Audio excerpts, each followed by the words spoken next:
ओम अज्ञानतिमिरान्धस्य ज्ञानाञ्जनशलाकया चक्षुरुन्मीलितं येन तस्मै श्रीगुरवे नमः। श्रीचैतन्यमनोभीष्टं स्थापितं येन भूतले स्वयं रूप कदा मह्यं ददाति स्वपदान्तिकम्। जय श्री कृष्ण चैतन्य प्रभु नित्यानंदा श्री अद्वैत गदाधर श्रीवासादि गौर भक्तवृंदा। हरे कृष्णा कृष्णा कृष्णा हरे हरे राम राम राम हरे हरे कृष्णा कृष्णा कृष्णा हरे राम राम राम हरे हरे कृष्णा कृष्णा कृष्णा हरे राम राम राम हरे कृष्णा। तो आज बहुत बड़ी एकादशी है और आज से हमारा भीष्म पंचक भी स्टार्ट हुआ है ना। और 5 नवंबर को लास्ट है। तो ऐसा कहते हैं जिन्होंने पूरे साल कोई तपस्या नहीं करी वो इन 4 महीनों में करे। चतुर्मास चतुर्मास में कोई कुछ नहीं कर पाया तो कार्तिक में करे। कार्तिक में भी कोई कुछ नहीं कर पाया तो इस 5 दिन में करे। और इन 5 दिन में भी कोई कुछ नहीं कर सका तो कार्तिक पूर्णिमा के दिन आखिरी दिन वो जो कुछ भी करेगा उसे उसका फल प्राप्त होगा। तो आज मैंने सोचा कि हम सबने वैसे दामोदर लीला सुन रखी है। तो दामोदर लीला तो है ही लेकिन उसके साथ साथ कुछ ऐसी चीजें हैं उस लीला में जो हमें सुनने की और समझने की जरूरत है। स्पेशली वो वाला पार्ट जो अ, वृक्ष से निकले थे नल कुबेर और मणिग्रीव उनकी स्टोरी और उनके जीवन से हम क्या सीख सकते हैं। तो स्टोरी शुरुआत दामोदर लीला की ऐसी होती है कि दिवाली के दिन ये लीला हुई थी। और कितने बजे हुई थी ये लीला? मॉर्निंग मॉर्निंग में, सुबह को। हाँ, सुबह के ब्रह्म मुहूर्त में अराउंड 4-5 बजे सुबह ये लीला हुई थी। तो हम सबको पता है कि उस दिन यशोदा मैया को ऐसा अंदर से आया कि मैं कृष्ण के लिए कुछ स्पेशल मक्खन बनाऊं। और नंद महाराज के पास कितनी गाय थी? नौ। 9 लाख गाय। उसमें से एक गाय थी जिसका नाम था पद्मगंध। पद्मगंध मतलब पद्म मतलब लोटस। वो स्पेशल काव थी जिसके दूध में से कमल की खुशबू आती थी। तो उस दिन सब कुछ यशोदा माई ने खुद किया। उन्होंने बाकी सबको अलग अलग सेवा में लगा दिया। रोहिणी माँ बलराम जी सब कहीं और थे। नंद भवन में सिर्फ यशोदा मैया और भगवान थे। और भगवान सो रहे थे उस टाइम पे। तो यशोदा मैया ने दूध निकाला गाय का, मक्खन बनाना शुरू किया, दूध को मथना शुरू किया। तो कृष्ण उठ गए अचानक से और उनको दूध पीने की इच्छा हुई अपने माता के स्तन से। तो वो जब गए वहां पर तो उनकी माता ने बोला अभी नहीं। पर फिर जबरदस्ती वो उन्होंने क्या किया, भगवान ने जो मथनी थी उसे पकड़ लिया कि नहीं मुझे दूध पीना है। तो यशोदा मैया ने उन्हें दूध पिलाना शुरू किया बट अचानक उन्हें याद आया कि गैस पे दूध रखा है, वो गिरने वाला है। तो वो भगवान को उठाकर रख के गई और फटाफट अंदर गई। इस चीज से भगवान बहुत क्रोधित हुए। उनको क्रोध आया, उन्होंने क्या किया, एक पत्थर लिया और मटके फोड़ दिए। और मटके फोड़ने के बाद क्या किया, उन्होंने थोड़ा मक्खन लिया और चलते चलते बाहर गए कहाँ पे, अपने आंगन में। और वहां पर एक वो पड़ा था उखल, उसके ऊपर चढ़ गए। और ऊपर चढ़ने के बाद उन्होंने क्या किया, मक्खन निकाला और सारी वानर जितने थे उन सबको एकत्रित कर लिया और सबको मक्खन बांटना शुरू किया। और क्या कहने लगे कि जब मैं राम अवतार में आया था तो तुम लोगों ने जो मेरी सेवा करी थी उसके रिटर्न में मैं तुम्हें कुछ दे नहीं पाया था। अब यही मौका है, अब मैं तुम्हें वो अपना ऋण चुका रहा हूं। मैं उन सबको मक्खन बांटने लगे। जब यशोदा मैया आई वापस तो उन्होंने ढूंढा भगवान कहाँ गए। उन्होंने ढूंढा, उन्होंने देखा मटका फूटा हुआ है, मक्खन बह रहा है। तो यशोदा मैया ने सोचा कि अगर अभी नहीं रोका गया भगवान को तो आगे जाकर भगवान और भी शैतान हो जाएंगे। तो उन्होंने क्या किया, भगवान के पीछे छड़ी ली, नंद महाराज की छड़ी थी, और वो छड़ी स्वर्ण की थी, सोने की छड़ी थी जिसमें हीरे वीरे सब थे। वो लेकर भगवान के पीछे भागी, और भगवान को क्या बोला, उनसे पूछा कि ये मटका किसने तोड़ा। तो भगवान ने क्या बोला कि जब आप अंदर जा रहे थे तो आपकी पायल से मटका टच हुआ और वहां से फट गया। फिर उन्होंने दूसरा क्या तर्क दिया, उन्होंने कहा कि वानरों के राजा हैं, उन्होंने बंदरों को भेजा था और उन्होंने मटका तोड़ दिया। तो भगवान अलग अलग बहाने दे रहे थे। फिर यशोदा मैया ने पूछा कि अगर तू नहीं बताएगा तो मैं क्या करूंगा, क्या करूंगी, छड़ी से मारूंगी। तो भगवान, सोचिए, श्रीमद् भागवत में ऐसा लिखा हुआ है कि जितने भी देवी देवता हैं, शिव जी, ब्रह्मा जी, इंद्र जी, ये सब अग्निदेव, वायुदेव, भगवान के डर के कारण अपनी सेवा कर रहे हैं, अपने अपने डिपार्टमेंट्स संभाल रहे हैं। सोचिए, वो भगवान जिनसे सारे देवी देवता डरते हैं, वो किससे डर रहे हैं, यशोदा मैया से। और डर तो रहे हैं, और छड़ी जैसे ही उन्होंने देखी, उन्होंने रोना शुरू कर दिया। दामोदर अष्टकम में आता है ना एक श्लोक, रुदंतम, आगे कौन बोलेगा, रुदंतम, मुहुर्नेत्रम युग्मं युगमैजन्तं आगे करामवीरभक्तिविभाजम् सातंक नेत्रम, नेत्रम। आतंक नेत्रम ऐसा कहते हैं, आतंक, आंखों में आतंक छा गया वो छड़ी देखकर। तो यशोदा मैया ने क्या किया, उन्हें सबक सिखाने के लिए उन्हें बांधना चाहा, है ना। और हम सबको पता है, पहले यशोदा मैया ने क्या किया, अपने बालों से रस्सी निकाली, उससे बांधने की कोशिश करी, लेकिन वो छोटी थी। उन्होंने फिर क्या किया, जितने भी उनकी मेड सर्वेंट्स थी, उन सबको बोला तुम जाओ और गौशाला में जितनी रस्सियां हैं सब ले आओ। गौशाला में कितनी रस्सियां होंगी हम सबको पता है, गाय को बांधने के लिए रस्सियां चाहिए, यहाँ पर रस्सी होती है गाय के, तो सब रस्सियां आ गई। लेकिन जितना प्रयास करती वो रस्सी छोटी पड़ जाती। कितनी छोटी पड़ती थी, 2 अंगुल। 2 उंगली छोटी, है ना। और भगवान भी देख रहे हैं कि यशोदा मैया इतनी मेहनत कर रही है, पसीने पसीने हो गई, और यशोदा मैया भी बोले नहीं मैं बांध के रहूंगी। कुछ टाइम तक ऐसा चला, सब देख रहे थे, क्योंकि रस्सी जो बढ़ा रहे थे वो अपने आप गायब हो रही थी, और यशोदा मैया को ये समझ नहीं आ रहा था। कुछ देर बाद भगवान ने क्या किया, अपने आप को बंधवा दिया स्व इच्छा से।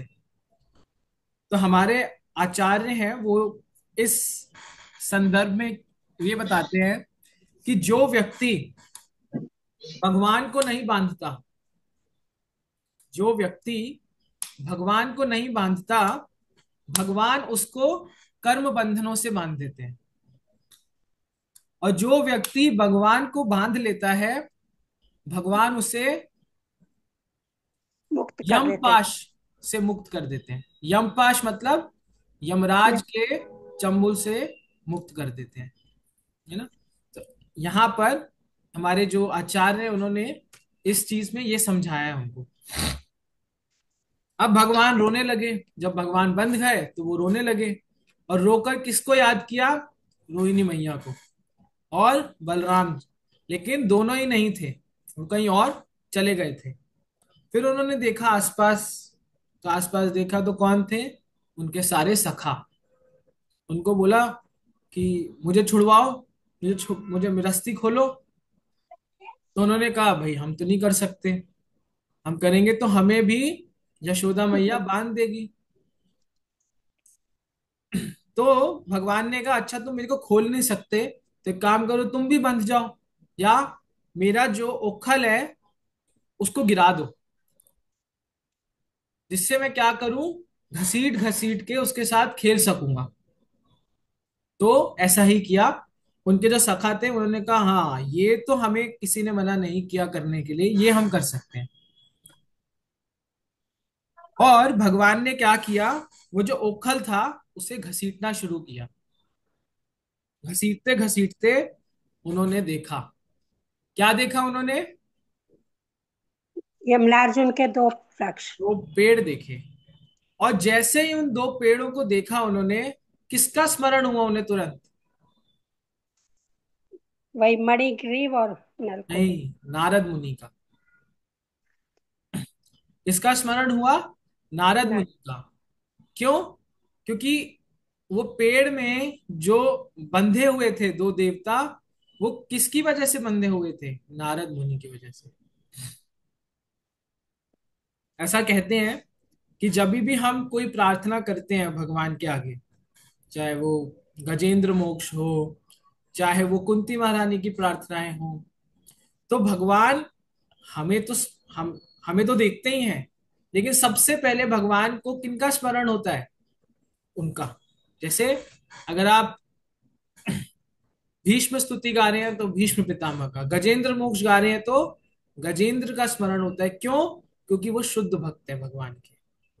इसलिए कहते हैं कभी भी हम भगवान के सामने जाएं या भगवान से कुछ मांगे, अपनी तारीफ कभी ना करें। किसकी तारीफ करें, अपने गुरुजन की, गुरु। हमारे सीनियर वैष्णवों की, है ना।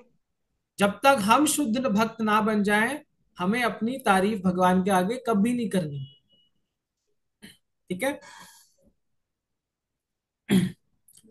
अब जो स्टोरी है वो मेन पार्ट है आज की क्लास का। तो भगवान ने क्या किया, उस उखल को खींचा और दो अर्जुन के जो पेड़ थे उसके बीच में फंसाया, और फंसा कर क्या किया, जोर से गिरा आगे दिया। खींचा और दोनों वृक्ष गिर गए।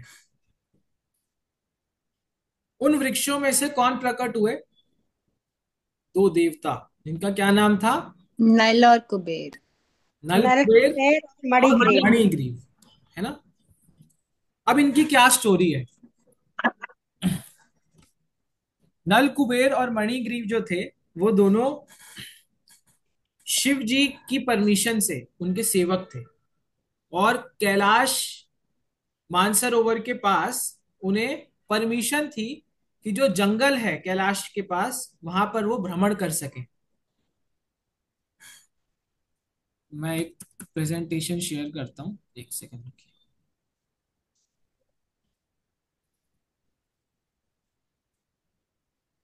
हम्म,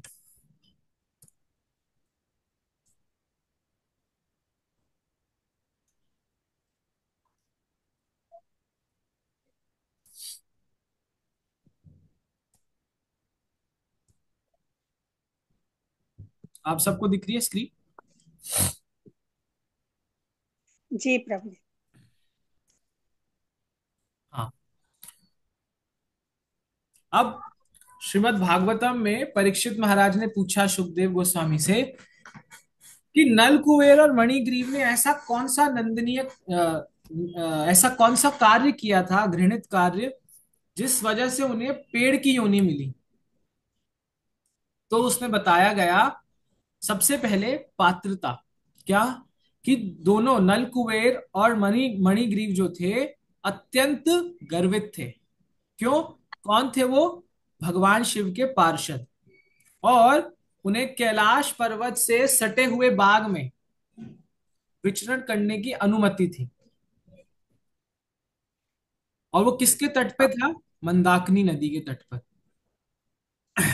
दूसरी चीज, उन्हें किस चीज का घमंड था, कि हम कौन है, कुबेर के पुत्र हैं, धनराज कुबेर के पुत्र हैं।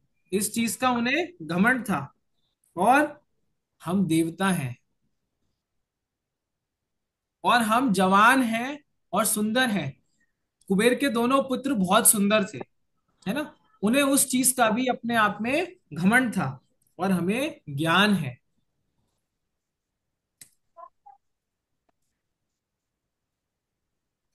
उन्होंने क्या किया, अपने इन्हीं गुणों का दुरुपयोग किया। कैसे?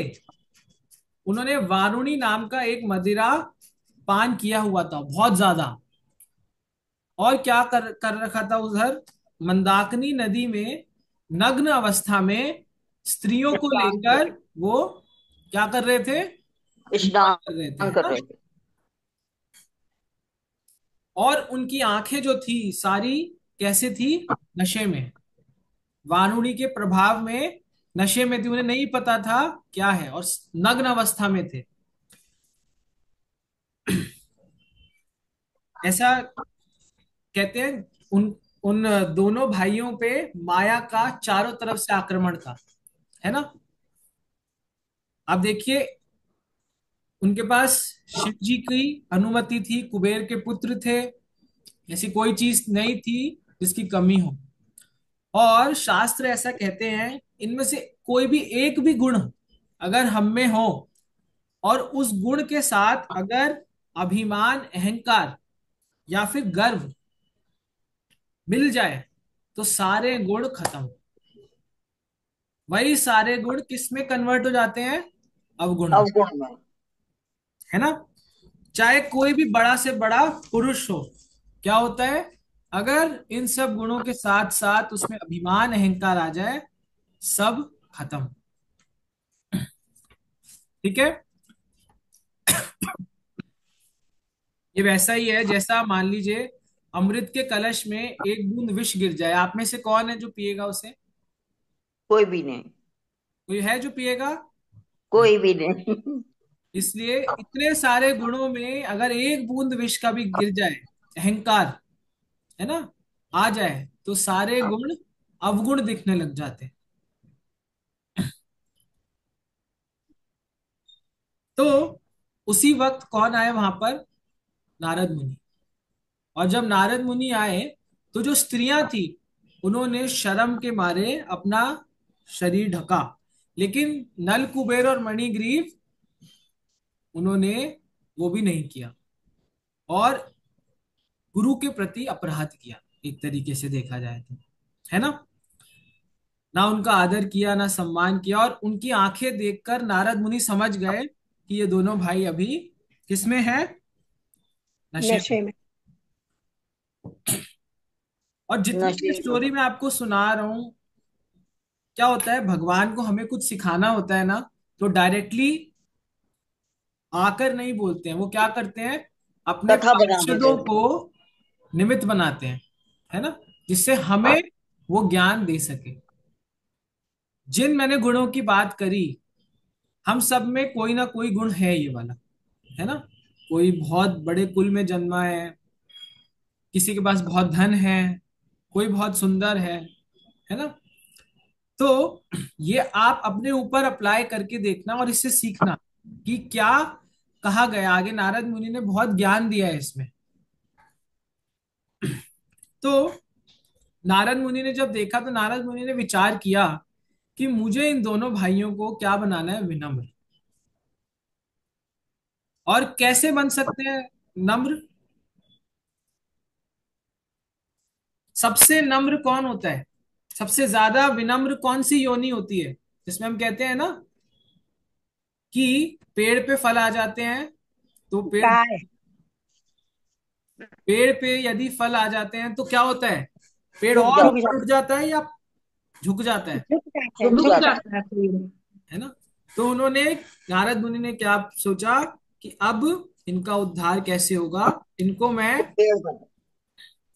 यमला अर्जुन के वृक्ष, पेड़ की योनि देता हूं। लेकिन वहीं नहीं रुके, उन्होंने सोचा कि तुम कब अपनी अपने सामर्थ्य से, अपने नाम जप से, अपनी साधना से इस जन्म से मुक्त हो पाओगे, तुम कृपा पात्र से मुक्त हो जाओ, मैं तुम पे कृपा करता हूं।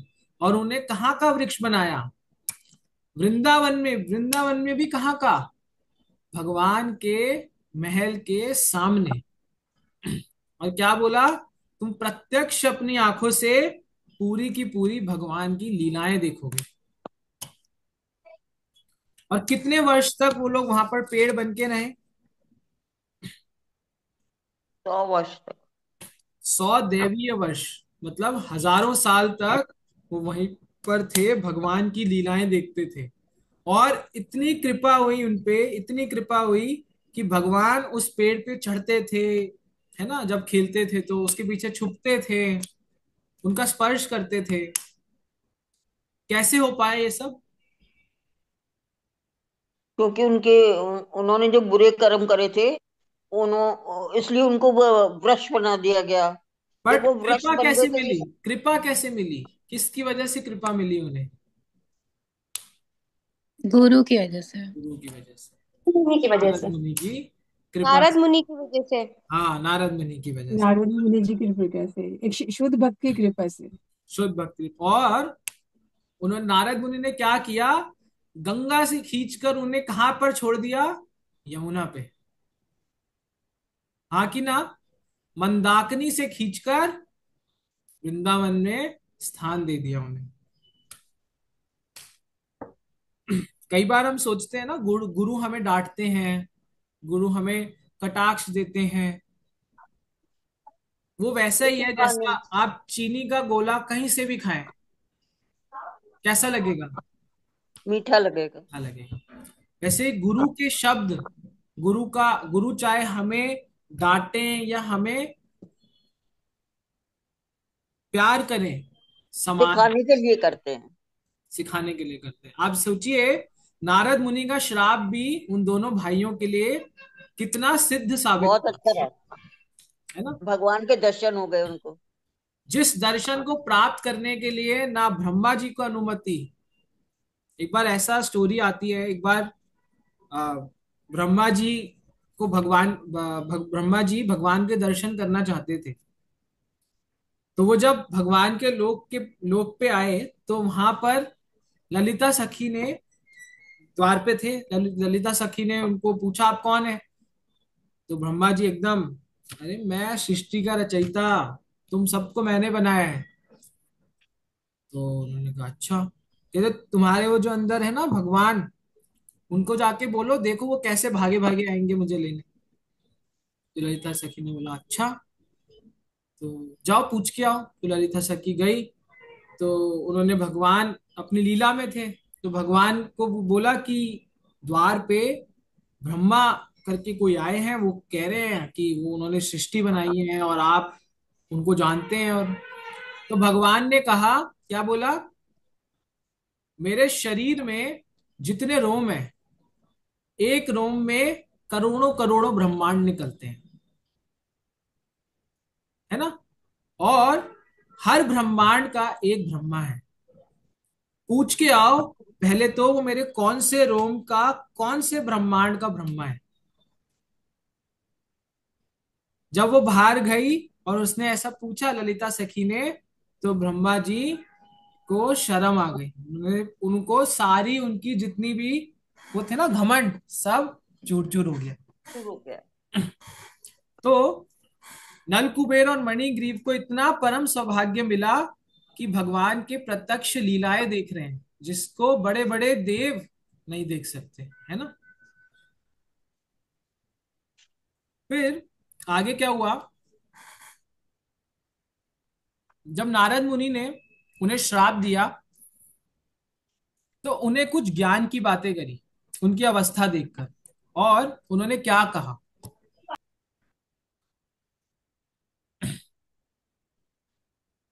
ये सब मैंने भी डिस्कस किया।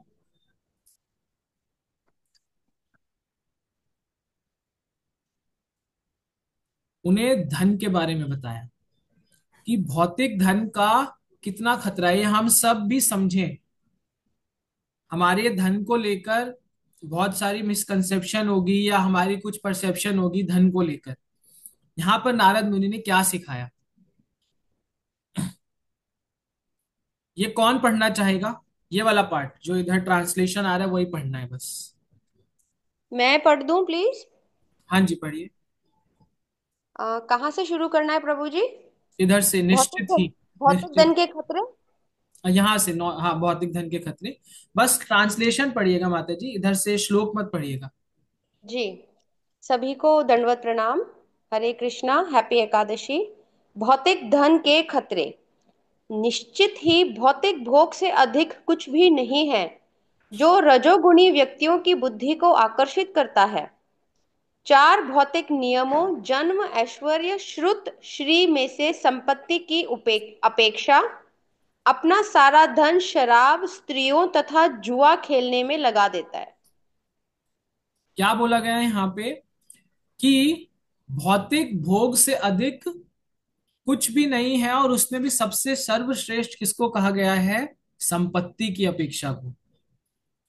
और नारद मुनि ने यहाँ क्या बोला कि वो लोग जो अपना सारा धन शराब, स्त्रियों तथा जुए में लगा देते हैं, वो क्या कर रहे हैं? अपना नाश तो कर ही रहे हैं, और क्या कर रहे हैं? अपने कुल का भी नाश कर रहे हैं।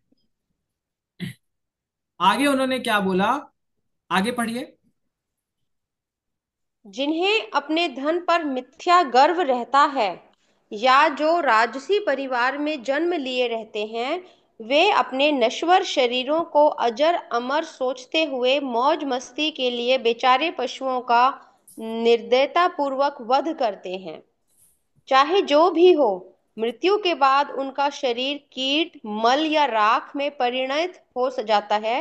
यदि कोई व्यक्ति निरीह पशुओं का वध करता है, तो ऐसे पापी को नरक जाना पड़ेगा। समझ आया हम सबको, है ना? इसलिए धन पर कभी भी हमें मिथ्या का गर्व नहीं होना चाहिए, है ना? जिसे हम कहते हैं ना, फॉल्स परसेप्शन होता है हमारा धन को लेकर, मेरा धन मेरा धन।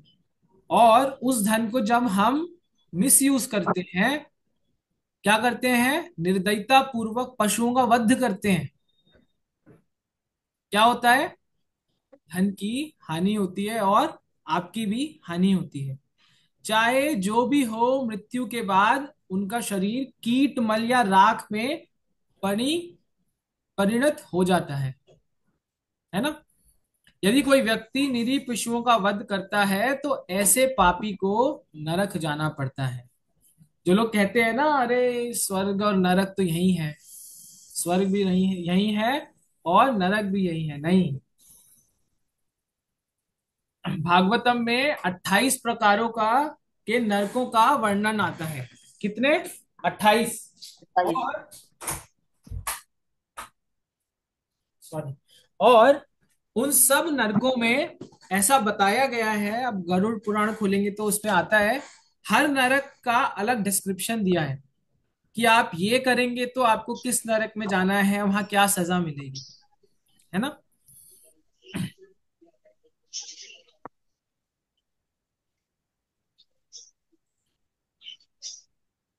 आगे पढ़िए। क्या यह शरीर मेरे स्वामी का है या यह मेरा है? अथवा क्या यह मेरे माता पिता का है? अथवा क्या ये नाना का है, या उसका जो बलपूर्वक इस शरीर को छीन लेता है? अथवा उसका है जो शरीर को दास की तरह खरीद लेता है? या अग्नि, कुत्तों या गिद्धों का है? यह शरीर उत्पन्न, पोषण और नष्ट हो जाता है। ऐसी परिस्थितियों में जो मूढ़ होगा, वही उसे बनाए रखने हेतु पशुओं की हत्या जैसे पाप कर्म करता है। ठीक है।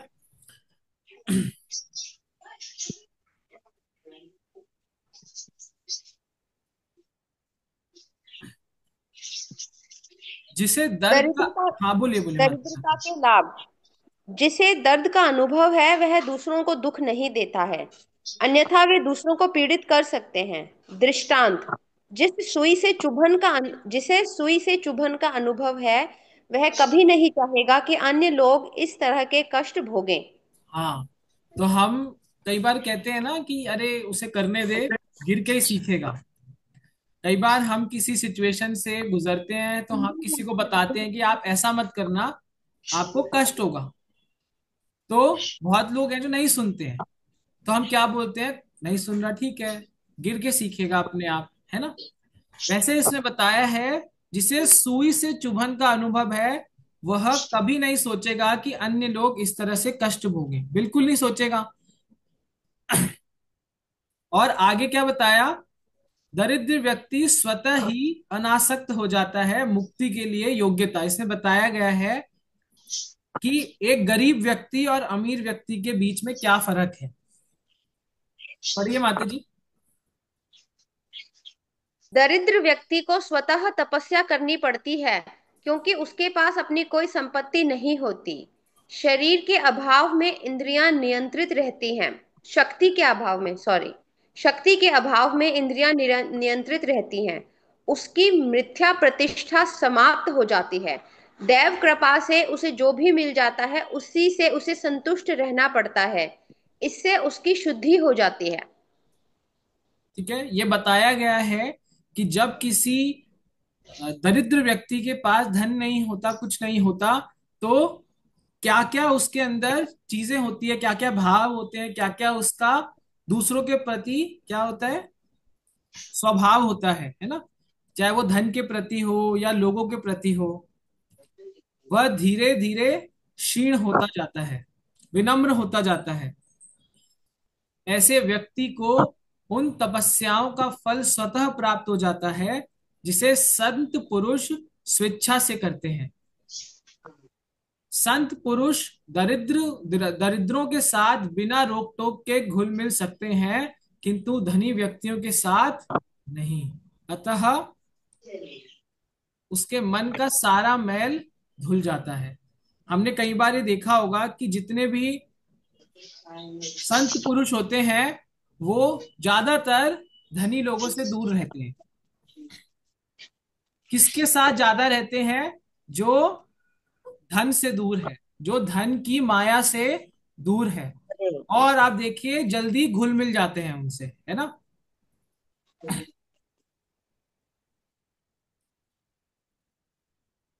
आगे क्या बताया है? हाँ, ये हमने डिस्कस किया। नंद महाराज के आंगन में वृक्ष बनने का विशेष श्राप दिया।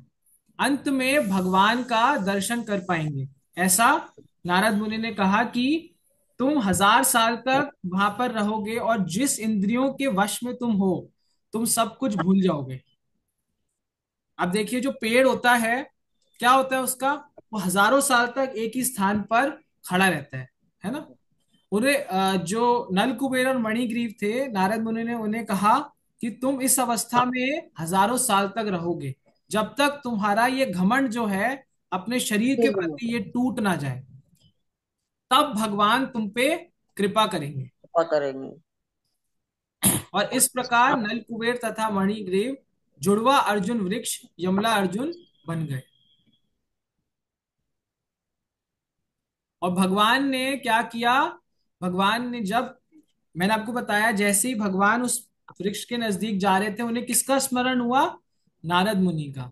और उन्हें क्या स्मरण हुआ कि नारद मेरे अत्यंत प्रिय तथा वत्सल भक्त हैं, और क्योंकि उन्होंने चाहा था कि मैं इसके समक्ष जाऊं, अतएव इनकी मुक्ति के लिए मुझे ऐसा करना चाहिए।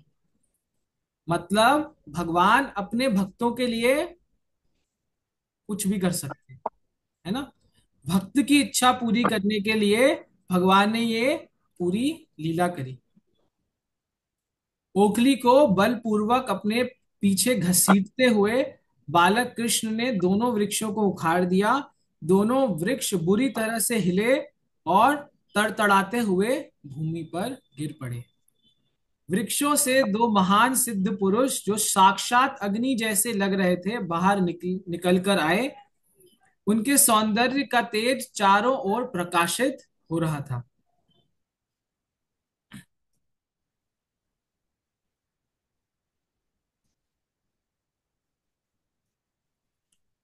आगे क्या हुआ? जब नल कुबेर मणिग्रीव बाहर आए तो उन्होंने भगवान की स्तुतियां करी, भगवान की प्रार्थनाएं करी। और क्या बोला? आप काल हैं और सभी जीवों के हृदय में स्थित परमात्मा है। इस भौतिक जगत में आपको कोई नहीं समझ सकता। हे भगवान, आप सृष्टि के उद्गम संकर्षण हैं और चतुर्व्यूह के उद्गम वसुदेव हैं। ये आपको समझ आया? चतुर्व्यूह के उद्गम वसुदेव। याद है, हमने भौतिक जगत, पूरी सृष्टि, नहीं आया प्रभु जी, ये लास्ट वाला समझ में नहीं आया। लास्ट वाला समझने के लिए हमें पूरा आ, जो कॉस्मिक मैनिफेस्टेशन है, जैसे सृष्टि बनी, कैसे विष्णु आए, वो समझना पड़ेगा। ऐसा होता है कि भगवान के इमीडिएट एक्सपेंशन कौन है? विष्णु जी। नहीं। कौन है? क्षीरोदक्षाय विष्णु। नहीं। सबसे पहले भगवान किस में विस्तार करते हैं? भगवान कृष्ण। वैसे तीन तरह के विष्णु जी होते हैं, वो थ्री ठीक है। टाइप्स। हाँ वो ठीक है, बट पहले जाए उससे तो भगवान का सबसे पहला एक्सपेंशन है बलराम जी, उनके भाई, संकर्षण। है ना। भगवान बलराम जी से कौन आते हैं? चतुर्व्यूह, प्रद्युम्न, अनिरुद्ध, वासुदेव और संकर्षण। जो वो संकर्षण है उनसे फर्दर चतुर्व्यूह आते हैं। यहाँ पर जो चतुर्व्यूह की बात हो रही है वो उसकी बात हो रही है। जिन्होंने ये क्लास ली हुई है उनको ये समझ आएगा, जिन्होंने नहीं ली हुई, ये रिकॉर्डिंग है हमारी यूट्यूब पर, मैं आपको भेज दूंगा, आप सुन सकते हैं। ठीक है।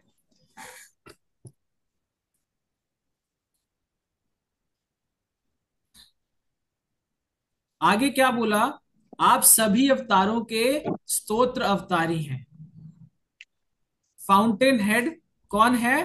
कृष्ण। सारे अवतार कहां से आते हैं? भगवान कृष्ण से। आप परम शुभ हैं, आप यदुपति हैं, हम सदैव आपके दासों के दास हैं, विशेष रूप से नारद मुनि के, जिनकी कृपा से हम साक्षात दर्शन कर सके। हम भक्ति में कहते हैं कि हमें डायरेक्टली भगवान को अप्रोच नहीं करना चाहिए। क्यों? क्यों नहीं करना चाहिए?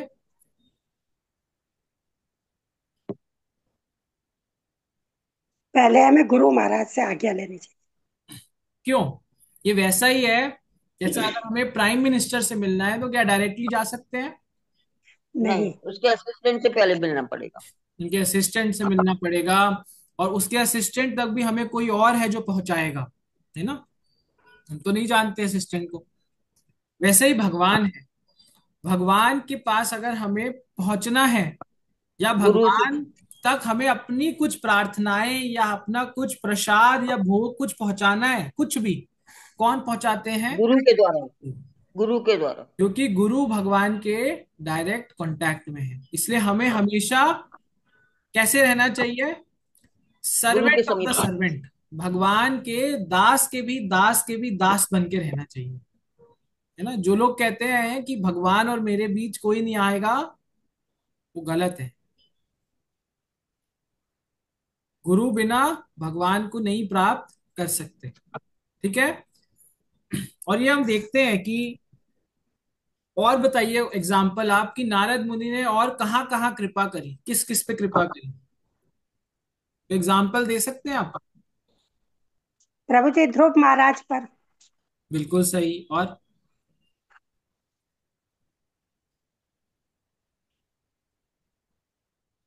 प्रहलाद महाराज पे। प्रहलाद महाराज। और?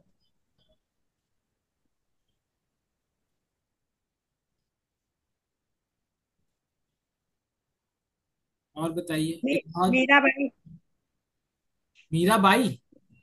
जी। मीराबाई पे नहीं। मीराबाई को भी तो किशन जी का वो रूप दिया था उन्होंने। एक एग्जाम्पल आता है बहुत बढ़िया। रामायण किन्होंने लिखी? वाल्मीकि जी ने। किन्होंने कृपा करी थी उनपे? नारद जी ने। स्टोरी पता है आप लोगों को? ये तो नहीं मालूम पता। कि वो एक डाकू थे। हाँ, एक डाकू थे। वाल्मीकि जी कौन थे? एक डाकू थे। और जब नारद मुनि उनपे नारद मुनि ने उनको, उनसे मुलाकात हुई, तो वो क्या करते थे? वो जीवों को मारते थे और उन्हें आधा मरा हुआ छोड़ के चले जाते थे। चले जाते थे। वो जीव तड़पता था। नारद मुनि ने देखा, तुम ये क्या कर रहे हो, क्यों कर रहे हो ये सब? और उन्हें कहा, और उनसे कहा कि उसने कहा कि मैं ये अपने परिवार के लिए कर रहा हूँ, उनका परिवार का पालन पोषण करना है। तो नारद मुनि ने कहा, एक काम करो, अपने परिवार के पास जाओ और उनसे बोलो कि जो तुम ये कार्य कर रहे हो उसका जो भी फल मिलेगा, क्या उस फल में तुम मेरे साथ उसको भोगोगे?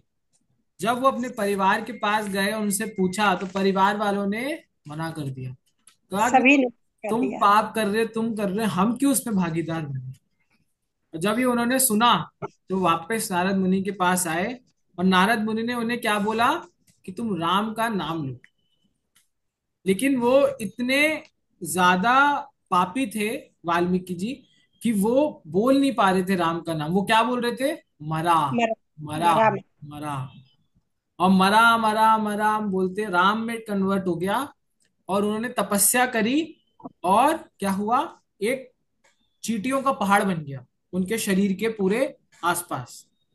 और बहुत सालों बाद नारद मुनि उसी जगह से गुजर रहे थे तो उन्हें आवाज आई, राम राम राम।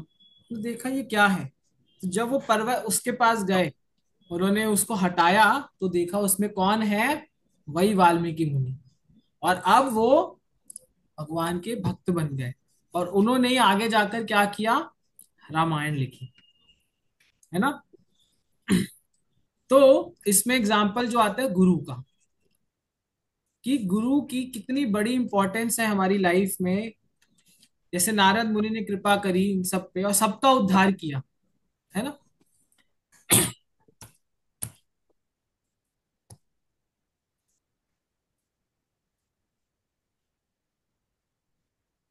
फिर आगे नल कुबेर मणिग्रीव ने क्या बोला, हमारे सभी शब्द आपकी लीलाओं का वर्णन करें।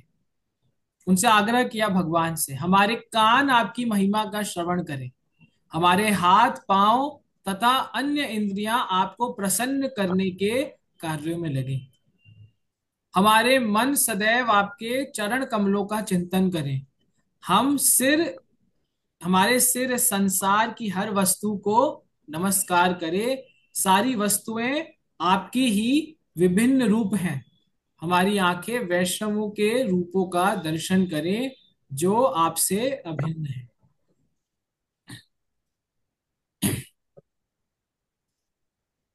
और जब ये प्रार्थना सुनी भगवान ने, तो भगवान ने क्या किया, भगवान ने कहा, नारद मुनि अत्यंत कृपालु हैं, उन्होंने तुम दोनों पर बहुत बड़ा अनुग्रह किया है। जब कोई व्यक्ति साधु के समक्ष होता है तो उसका भव बंधन छूट जाता है ना, ऐसा कहते हैं। अभी कभी आपको साधु के किसी अ, भगवान के शुद्ध भक्त के दर्शन हो, तो अपने आप को ये समझ लेना चाहिए कि आपके अब भव बंधन कट रहे हैं। साधु के दर्शन सबको आसानी से नहीं होते, उसी को हो पाते हैं जिस जो उस चीज के योग्य बन पाता है। और वो कैसे बन पाता है, भगवान की कृपा से। वरना आप देखिए इतने महान महान संत हैं हमारे, आज भी आप जाएं धाम में, वृंदावन, अयोध्या, इन सब जगह, हर कोई कहाँ इन संतों के दर्शन कर पाता है, नहीं कर पाता।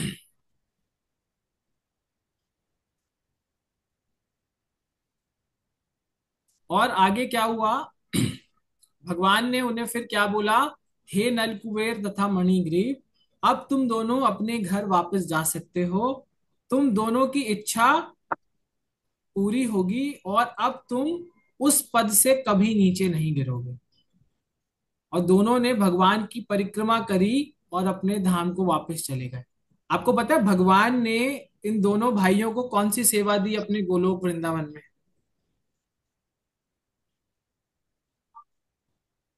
कौन बताएगा। नर नारायण की। नहीं, सॉरी।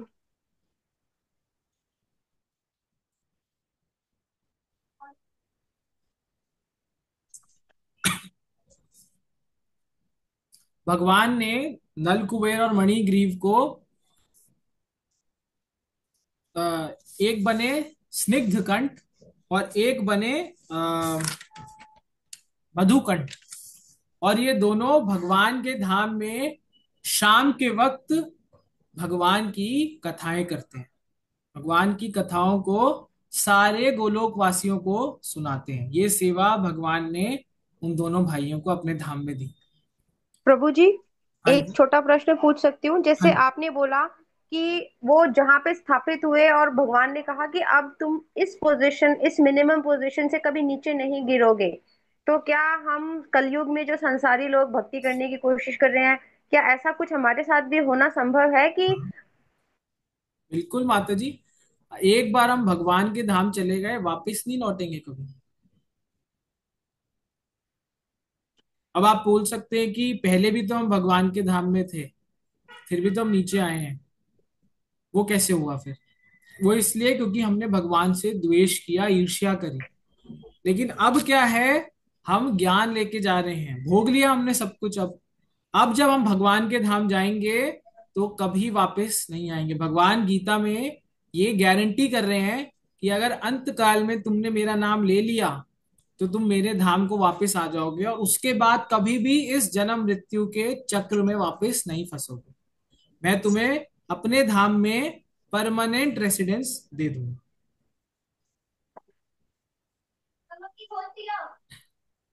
ठीक है माता जी?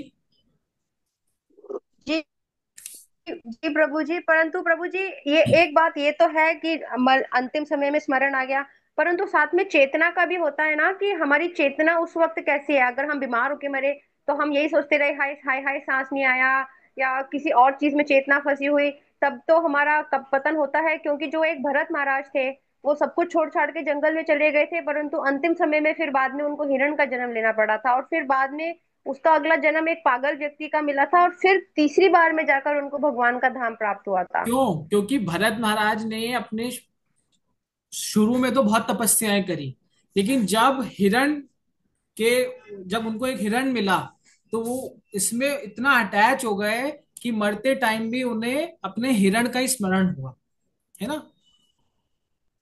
भगवान ऐसा कहते हैं कि भगवान, बिल्कुल आपने कहा, उस वक्त चेतना कैसी है वो भी निर्भर करता है। इसीलिए जो लोग कहते हैं ना भगवान का नाम हम एंड में ले लेंगे, अभी क्यों लेना है, उनके लिए ये जो आपका एग्जाम्पल है बिल्कुल सही है। लेकिन हम जब कहते हैं कि आप अपने आसपास ऐसा वातावरण रखें कि आपको एंड में भगवान का ही नाम स्मरण हो, वो कैसे हो सकता है कि आपने अपनी प्रिय चीजों का नाम भी भगवान के नाम पे रखा। जैसे अजामिल की स्टोरी में हमने सुना, अपने पुत्र का नाम ही उसने नारायण रखा था, है ना। वैसे ही अगर हम, आजकल तो थोड़ा चेंज हो गया कॉन्सेप्ट, बच्चों का नाम कुछ भी रख रहे हैं लोग, लेकिन अगर हम एंड में भी, चेतना बिल्कुल निर्भर करती है, लेकिन अगर हम भगवान का नाम किसी भी रूप में ले लें तो अगर हमारा नाश नहीं तो हमें गति तो मिलेगी, है ना। हमारे साथ अच्छा ही होगा, ये तो पक्का गारंटीड है, भगवान ने कहा है गीता में। जी प्रभु जी, थैंक यू सो मच। प्रभु जी, आपने उनके दोनों के बताए थे, सिद्धकंठ और दूसरा मधुकंठ, मधुकंठ। स्निग्ध कंठ और मधुकंठ। तो नारद मुनि ने, आज की क्लास लीला से ज्यादा किसके ऊपर है? इस ज्ञान के ऊपर जो नारद मुनि ने हमें दिया। और चार चीजें हैं जो नारद मुनि ने कही हैं हम सबके लिए। पहली चीज क्या? नम्र होकर हम सबको अपने प्रारब्ध को सहना है। क्या मतलब? हमारे साथ जो कुछ भी घटना होती है इस जीवन में, हमको उसको सहन करना चाहिए।